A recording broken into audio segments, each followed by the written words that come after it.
the world has changed. And you're like, well, what do you mean? The world has changed. Here's what I mean. Today, the Baltimore Ravens parted ways with Greg Roman.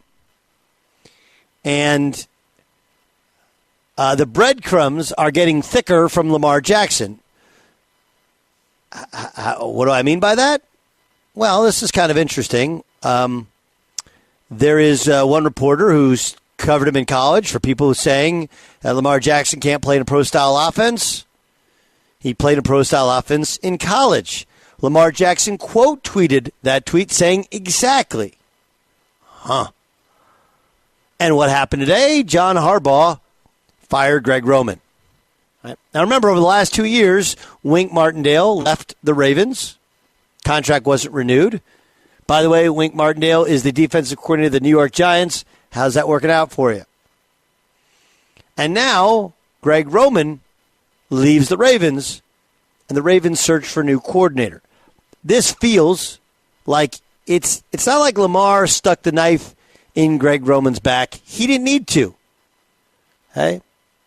Dobbins did over the weekend. There were protests outside of the Ravens facility. Fire Greg Roman. Let's blame Greg Roman, who, oh yeah, by the way, was the same offensive coordinator when Lamar won the MVP. Here's Eric DeCosta, the Ravens GM, and John Harbaugh talking about Lamar Jackson. I've loved Lamar. Eric loves Lamar. And it's not going to change in the future. So I don't know anything about the details of the whole thing, but I know one thing. I'm like all the fans out there and everybody else. You know, I'll have my fingers crossed and my toes crossed, and I'll be saying prayers. And I have every faith that it's going to get done. And we've got the best people in the world doing it. I mean, Eric DeCosta is nobody better. And Eric wants him here. I want him here. Steve wants him here. And Lamar wants to be here. So it's going to work out. We're excited to start up negotiations again with Lamar Jackson. We're excited to attack this roster to make it the very best it can be in the hopes that, we'll be a championship team at some point. So when I say the world has changed, okay, the Ravens are one of the most respected organizations in football. Obviously, Ozzie Newsome was an incredible leader and then retired. And he handed off to DeCosta, who was his right-hand guy, and kind of climbs his way up to the throne. But make no mistake about it, if Lamar Jackson wanted Greg Roman there, Greg Roman would be there. And then Lamar Jackson quote tweets about a pro-style offense.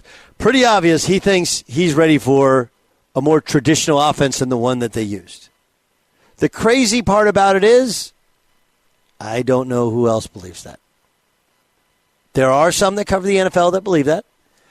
Do we think that the Ravens would put him in a position in which they didn't think he could succeed in? Instead of a run-heavy offense, which works hand-in-hand with their defense. Right? By running the football, you play to the strengths of Lamar Jackson. By running the football, you play to the strengths of J.K. Dobbins. By running the football, your offensive line is stronger, and you're able to survive. You shorten the game, and your defense is on the field less time. The reads are crisper.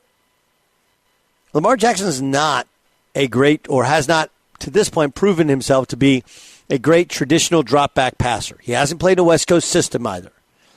So it's going to be fascinating, but it feels like all of this is part of the negotiation for Lamar Jackson. Hey, we got the franchise tag, and we're going to franchise tag you. We'd like you to resign, and here's how much we'd like you. We know you feel stuck in that offense. We'll give you a bigger role in a different offensive scheme. Well, my question is, why would you? Why would you? Did the offense struggle, or did Lamar struggle in the playoffs? That's the question. I don't totally know the answer. I have my suspicions that it's a little bit of both. But also, I suspect that Greg Roman thought, as he did with Colin Kaepernick, this is the offense that he's best suited for, and why wouldn't I run that?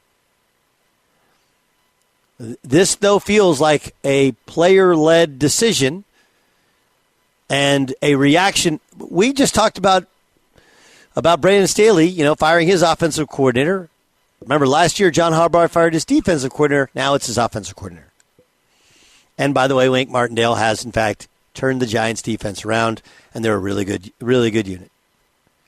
So I look at it, and I say to myself, dang, the Ravens are going to look really different next year. And I don't believe it's for the better.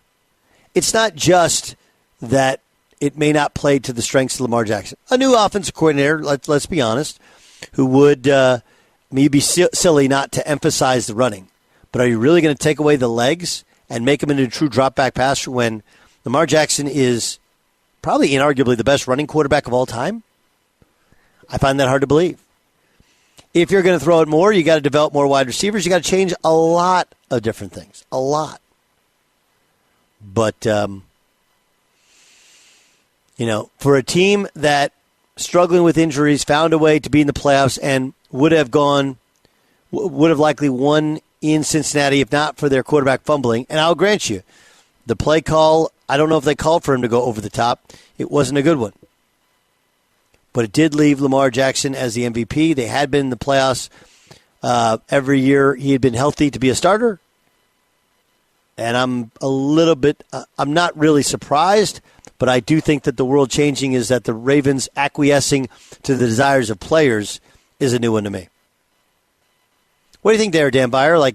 Do you think Lamar is as good, as productive in a true drop-back system? No, probably not. So why would they fire Greg Roman? I think that you have to change it. You have to max everything out, about it. Maybe it's a new voice. Maybe it's new ideas.